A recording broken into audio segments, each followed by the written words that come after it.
करे तो हालात के कदमों में कलंदर नहीं गिरता।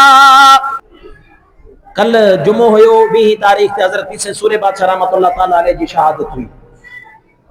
पीछे सूरे बादशाह रहमतुल्लाह ताला असां खे ॿुधाए विया त हिन ज़ालिम समाज में हक़ वारे जो कंध कटबो आहे हमेशा, पर मुड़स माण्हू थी रहबो आहे। छा कबो आहे? मुड़स माण्हू थी रहबो आहे। टीपू सुल्तान चयो हो त शींहं जे हिकिड़े ॾींहं जी ज़िंदगी गिदड़ जी 100 साल ज़िंदगी खां भली आहे। असांखे अहल सुन्नत खे अल्लाह हिकिड़ो शींहं ॾिनो आहे जंहिंजो नालो अल्लामा साद हुसैन रिज़वी। छा नालो आहे साईं? अल्लामा साद हुसैन रिज़वी। उन शींहं जे अख में एतिरो जलाल अल्लाह जी इज़्ज़त जो कसम खणी थो ॻाल्हि कयां। मुंहिंजी पार्टी जो सरबराह आहिनि करे न, अल्लाह खे वहदहु ला शरीक खे हाज़िर नाज़िर सम्झी थो ॻाल्हि कयां, कसम खणी थो ॻाल्हि कयां। उन शींहं जे अख में अल्लाह एॾो जलाल रखियो हो जो हुकूमत जे कंहिं कारिंदे खे इहा हिम्मत न थींदी हुई त इस्लाम जे के शइ ॾे आङुर खणे। अॼु उहो शींहं जेल में आहे त अॼु कॾहिं मस्जिद जे अंदरि ॻाइणा पिया ॻाइनि, कॾहिं मस्जिद जे अंदरि दोहल पिया वॼनि, कॾहिं इस्लामाबाद जे रोड जे मथां मस्जिदूं पियूं शहीद थियनि, ऐं कॾहिं लाहौर जी रावी जे पुल जे मथां मस्जिदनि खे सरकारी दफ़्तरनि में तब्दील थो कजे पियो। पर उनखे असां ॿुधाइण था चाहियूं त यार शींहं भले किथे बि हुजे, शींहं शींहं हूंदो आहे। शींहं खे पिंजरे में बि वाड़िजे न त बि शींहं शींहं हूंदो आहे।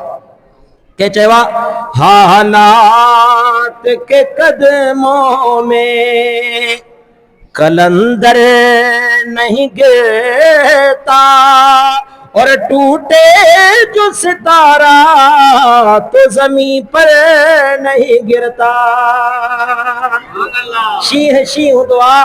जेकॾहिं साद रिज़वी हिन जूं ॻाल्हियूं मञे हा त इसराइल खे तस्लीम कयो त हींअर ताईं आज़ाद करे छॾनि हा।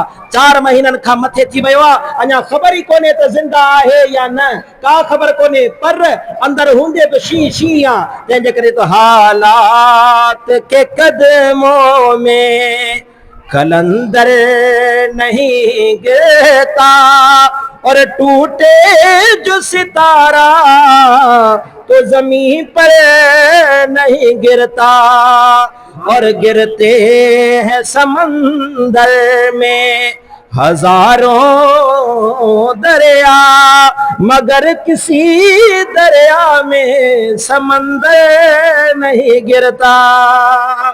अजो के लिहाड़े ते दुआ कयो अल्लाह अमीर मोहतरम साद रिज़वी हजरत सैयद ज़हीरुल हसन शाह साहब एड़ो शींहं जेल में आ पर अदा भले जेल में हुजे, अल्लाह जी ज़ात कंदो ये सदाई कंहिंखे केर जेलन में कोन। मूसा यूसुफ अलैहिस्सलाम 12 साल जेल में हो, नेठ वापस आयो त बादशाह थियो।